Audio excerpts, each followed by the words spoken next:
Well, for more on this, I'm joined now in the studio by Professor Steve Nwokocha, who is the Executive Director of the African Federation of Teaching Regulatory Authorities. He's also a Professor of the Sociology of Education. Thank you very much indeed for coming in. Thank you, Charles. Professor, I imagine there's a lot of nervous students sitting those exams today. I mean, you know, there's been a long period of uncertainty and they've lost several months because of the COVID-19 lockdown. Absolutely. It's a kind of mixed pictures.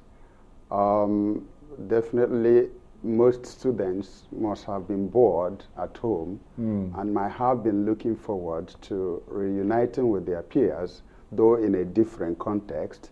Yeah, so I should think, because I also interacted with many of the exit class students, they were most anxious to write the examination in order to make progress. You could also see nuns at the university level calling for the reopening of schools.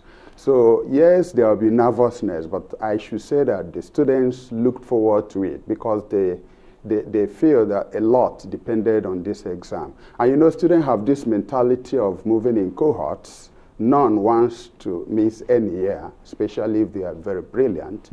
Yeah, and absolutely, again, exams naturally bring some nervousness, but I think that the period given to them could have also helped them to catch up, you know, some sort of revision. Right. Because I know close to examinations, we have this common problem of overloading students. And if they go in right into the exam, they wouldn't have had adequate time for self-preparation because there is a lot of contribution that comes from self-preparation, which often students lack. So I guess that that delay must have given them the opportunity as well. Take note that they were very close to the exam, so it's, even though months have been lost, they were actually close to the exam and apparently must have covered, and we're about a few weeks from the exam. So this could have given them time to read.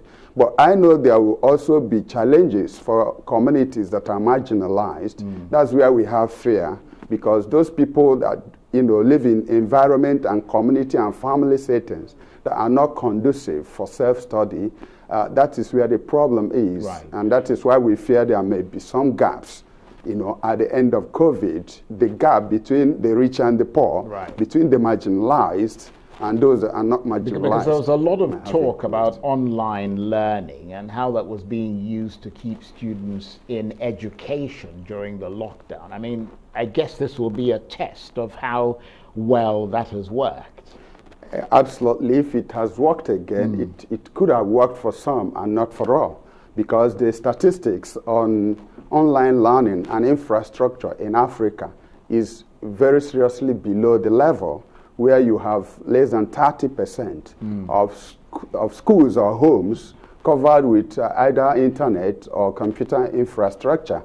So that online learning is an aspect that will actually aggravate the digital divide that we have. But let me say this, that at the level of the African Union, it came out with a policy called DOTS, D-O-T-S-S. That means whatever is the situation, we must think digital, and that includes electricity, provision of digital infrastructure and electricity. And then we must also think of online learning, no matter how crude. And then we must think of the role that a teacher has to play, because if a student is in isolation, there is limited learning. And then the other two S's, because it's D-O-T-S-S, the other two S's, security and skills, because when students go online, they become vulnerable, and there are a lot of things that could happen. Some even leave their studies and go either on pornographic sites or, you know, drugs and all whatnot. And the last S, which is skill, means that we must keep an eye on the appropriate skills that is required to move them forward. So I think for Nigeria as a case study, personally, I'm impressed with so much energy and work that the Honorable Minister of Education and his team, the COVID, and the working group on emergencies in Nigeria have been reviewing what they are doing. Okay. And well, I think they have done well to mitigate and it includes some places learned online, some television, some radio. So it will be mixed grill, but we at the international level continue to worry about the marginalized group and the gap. And just explain to us the importance of this particular exam. I understand it's part of the preparation for students to gain admission into universities and other institutions of higher learning. It was absolutely necessary. And I'm happy that the government listened and moved on. I was worried, like most parents, most stakeholders were worried when there was that hesitation. But the Honorable Minister showed that he's a listening public officer, and I think he put things on gear, and then everybody is online. This exam is very definitive for many families and children. Imagine every year we have about 1.6, 1.7 million people, children writing to UTME exam to go into the university. And the admission is based on their having results. And now universities admit between 500 to 700,000 annually, and so about half is carried over. If we didn't write this exam, it would have been crisis in 2021, trying to manage a carryover of last year with this one and then next year. Yeah, so, but of course, meanwhile, universities and polytechnics remain closed, don't they? Yes. And that means that the academic year for them is pretty much lost, and they haven't even been able to graduate the 2020 final year students. I mean, how much concern is that creating? I think it creates less concern than not allowing these students to write this exam. JAMB is very proactive, led by a very proactive professor, and he's already working with universities to commence processes for admission, but it is being delayed because of this NWAEC exam. And so when they are admitted, universities are capable of mainstreaming the two streams. I have a boy that is at University of Nigeria and Soka, and he was close to his second semester exam. The current set is not at 0 point. They are a bit ahead. And with what we have learned under COVID and best practices, I believe that universities are competent to mainstream both the current students and the returning students. Okay, we're getting close to running out of time. I mean, there's been much criticism of the government for giving the students just 2 weeks to prepare. I've talked to educational consultants and so on who said they should have had a longer period. Is the exam going to be marked by the same rules that prevailed before the lockdown, or will there be some concessions made? I don't think there may be concession because these are standardized exams, and it's happening across 5 countries in Africa.